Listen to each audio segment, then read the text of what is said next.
views and opinions expressed in this program are those of the participants and do not necessarily reflect the views of BronxNet or the program underwriters.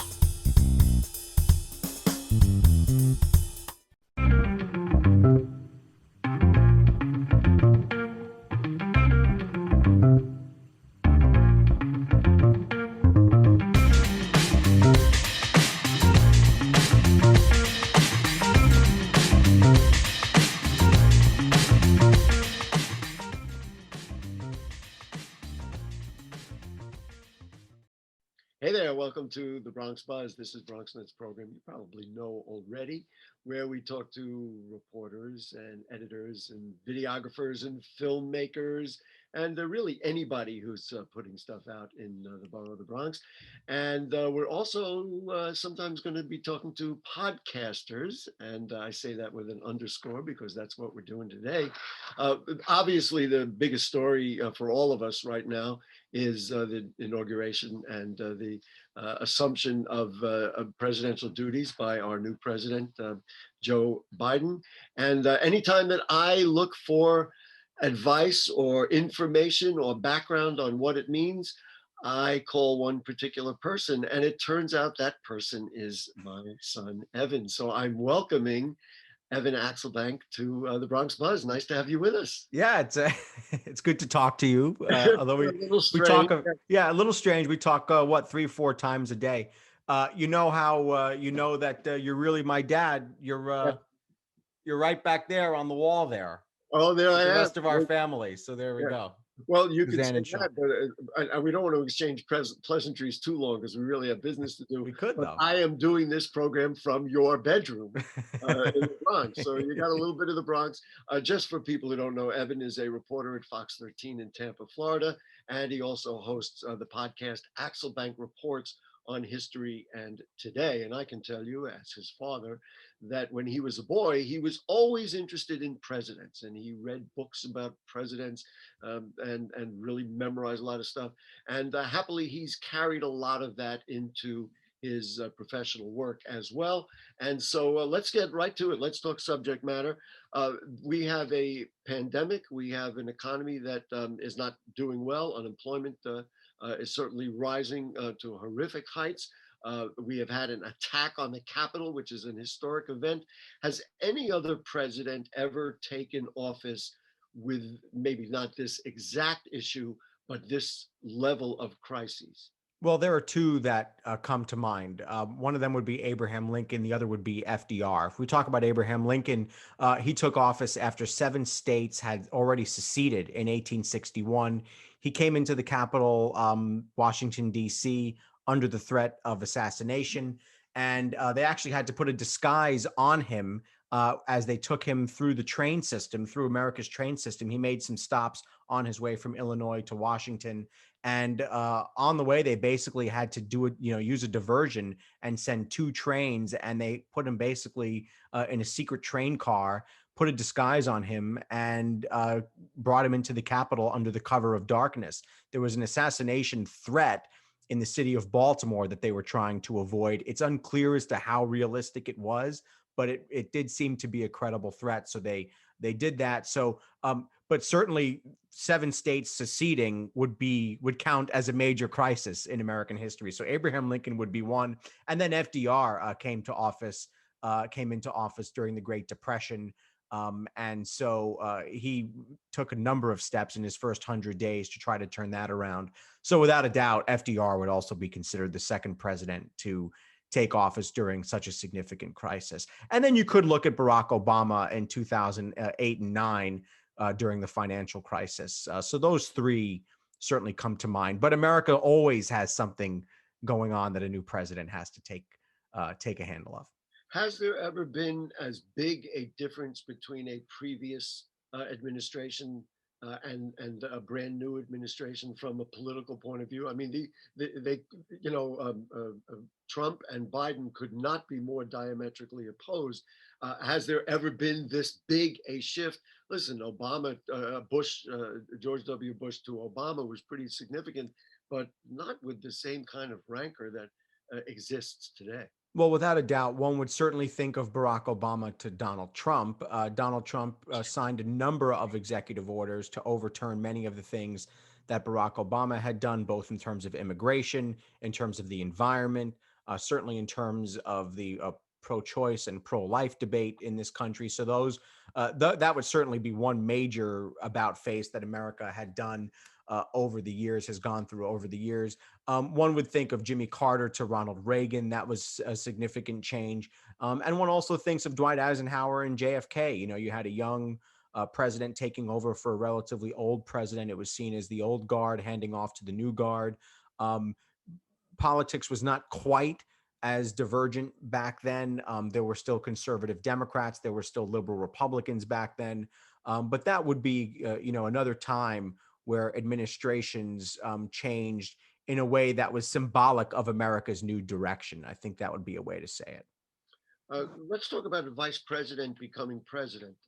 George Herbert Walker Bush was Reagan's vice president, became a vice president right away. In this case, it's kind of unusual. Joe Biden was the vice president, but he waited 4 years and now he's the president.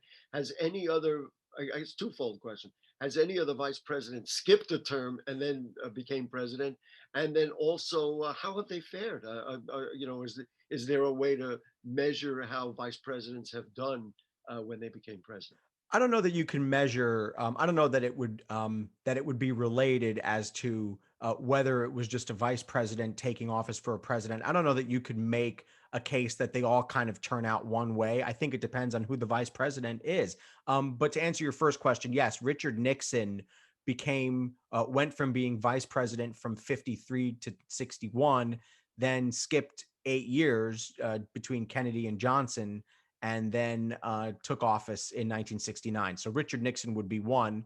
But in terms of vice presidents and how they do after they take office, it really depends on the person. Teddy Roosevelt was a vice president who turned into a very effective and long-lasting president with a legacy that lasted a long time. You could certainly take a look at Lyndon Johnson having a legacy that lasted a long time, both in different ways in terms of civil rights and the Vietnam War. I think America is still grappling over those two issues and those two impacts. And then you can look at vice presidents like George Herbert Walker Bush, not necessarily a tremendously effectual president, but certainly one that is seen now by both parties as having set a model for how to put partisanship aside and acting in the best interests of the country.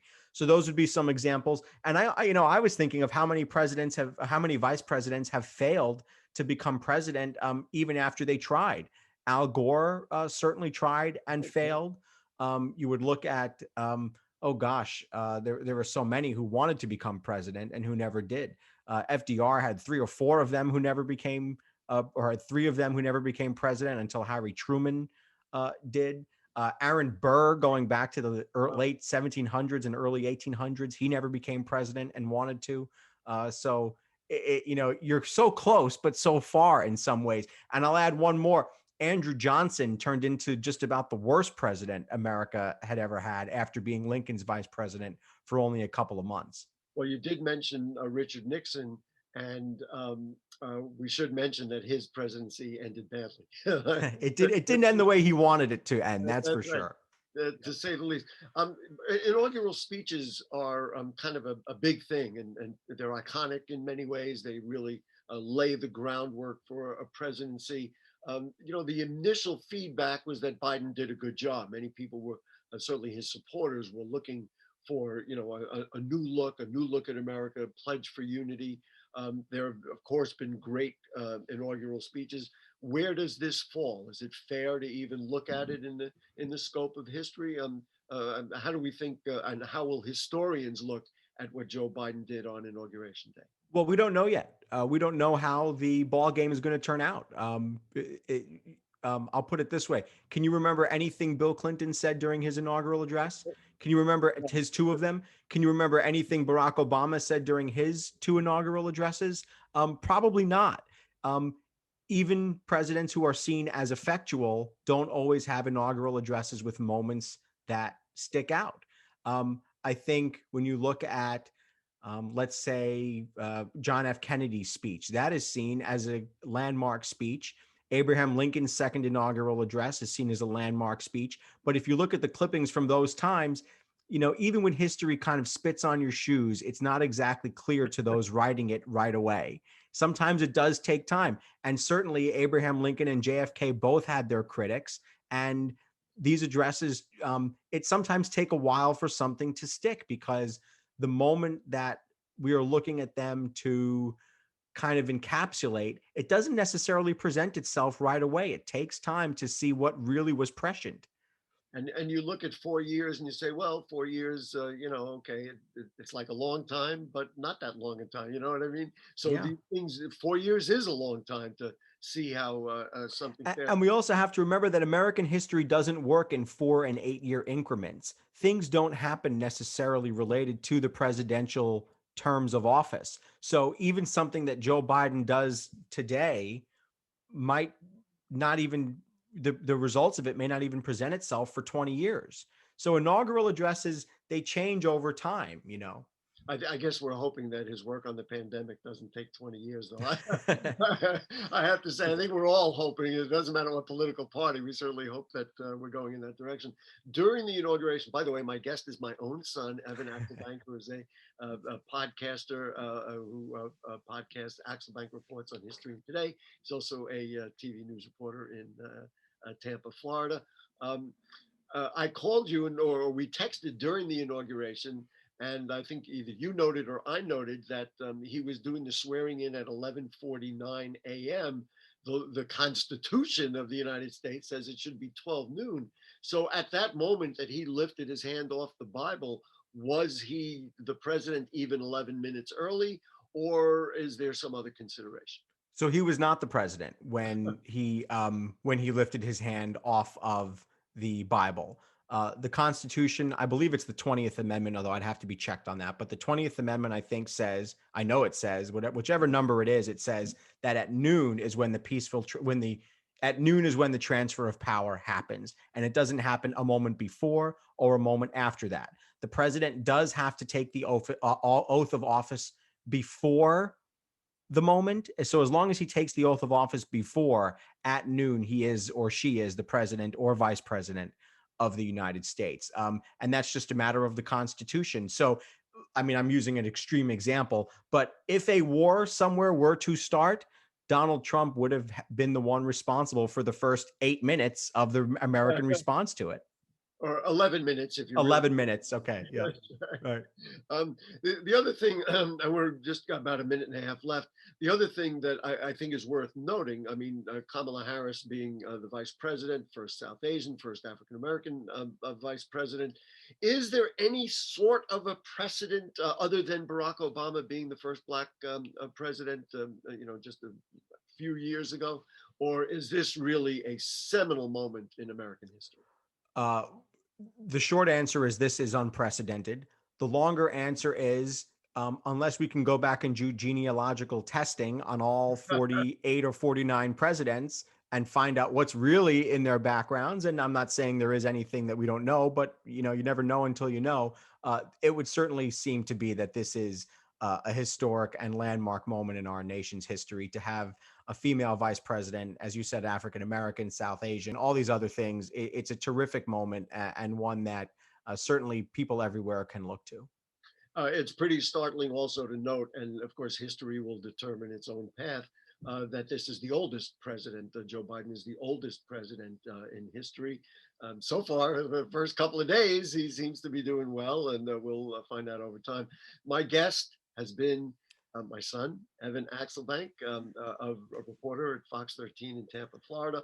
Also, please check out his podcast. You want to hear more. Now you know why I check him out when it's time to find out stuff. Axelbank Reports on History and Today. Well, it's so good to be here. And I do have to say, after having spent 15 years now on professional TV, this is the first place I ever was on live TV, BronxNet TV. So it's fun to be on come back to my roots again, both in my own bedroom where my dad is right now and on the first channel that I was ever on live TV on. So I good. think we had done an interview when I had a daytime TV show on BronxNet. Oh, we did a bunch of them. Yeah. We were in college, yeah. We Yeah. talked about the presidency. Anyway, be well. Love to your beautiful wife, Haley. And folks, we'll be right back. We're going to talk about an open newsroom with some of the people from the city and why special education is important to them. We'll be right back.